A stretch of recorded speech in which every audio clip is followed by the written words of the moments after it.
Thank you very much, Mr. Chairman, and thank you all, gentlemen, for your testimony.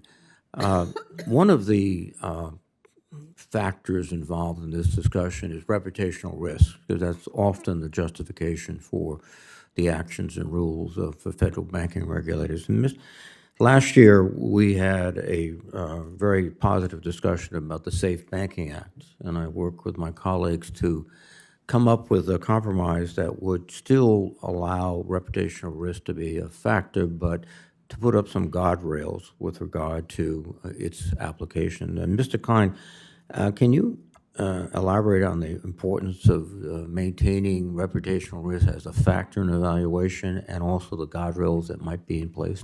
Yes, Senator. I think the compromise that was worked out in the Safe Banking Act on reputational risk effectively addressed that problem. Look, at the end of the day, all banks are a reputation-based business. Trust is the cornerstone of all banks. Consumers trust that the banks have their money, and when a bank loses trust, it has the possibility to have a run on it. So the need to consider reputational risk is real, and it is important. It is possible that it is abused, and you need to have guardrails on it.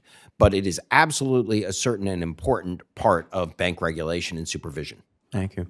Mr. Ring, I know you understand this very well because in your offering circular back in 2024, you specifically pointed out the dangers of money laundering and terrorist financing. And one of the aspects of crypto, it's a rather new phenomenon, is that it seems to be a very often used vehicle for financing of places like North Korea, financing of illicit activities.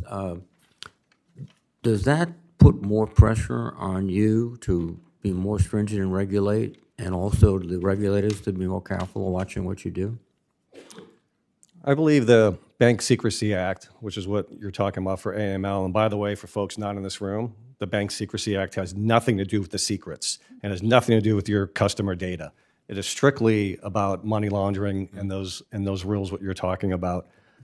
I am not in favor of the amount of delegation law enforcement has done on banks with respect to these type of issues. They're real issues, but banks should not be on the front lines because what happens is that is the Trojan horse for banks to do whatever they want. Oh, it's AML, BSA issues, or the regulators to come in and say, you can't do crypto because of that. If you're checking out at a grocery store, does the cashier and the bagger have to let the police know you bought some chemicals? Of course not. And so I believe it's the Trojan horse. It should be a small component of the issues you're worried about with crypto.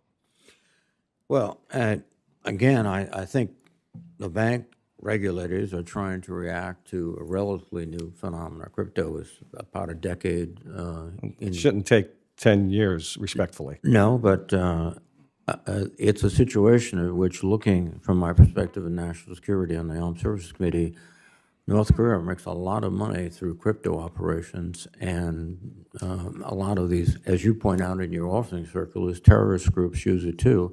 So I think there has to be a heightened awareness both in the industry and also within the regulators with respect to crypto, and that's a factor that's not as prominent in other banking institutions that don't deal with crypto. I believe every bank has the same concern about AML and terrorist activities, and I don't believe that crypto is the overwhelming factor that the Bank Secrecy Act really, which is preventing, is going to solve what you want, respectfully. Mr. Klein, you have a comment? Yeah, I wish every bank felt the same way. I think one of the problems that we have in our anti-money laundering system is we've created an economic structure where the costs are very high, and the banks respond by saying, if you're a low-profit customer, we don't want you because of the AML cost. But if you're a high-profit customer, we'll just pay the AML fine.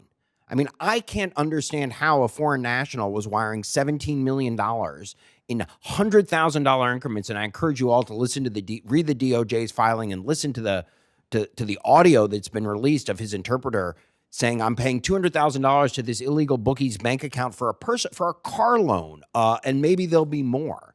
and that bank account was not closed. So I think that there's a very different world going on between very wealthy people, very wealthy businesses, and banks who see AML as a fine and a cost. Some, not most, but what I'm saying here is that we have an AML system where the economics of it are not in line with the objectives of it, which are to use this information to catch criminals. We're reporting too much information that's not useful, but there's too much criminal activity where banks are being let off the hook too easily just to pay a fine. Thank you. Thank you. Senator Tillis.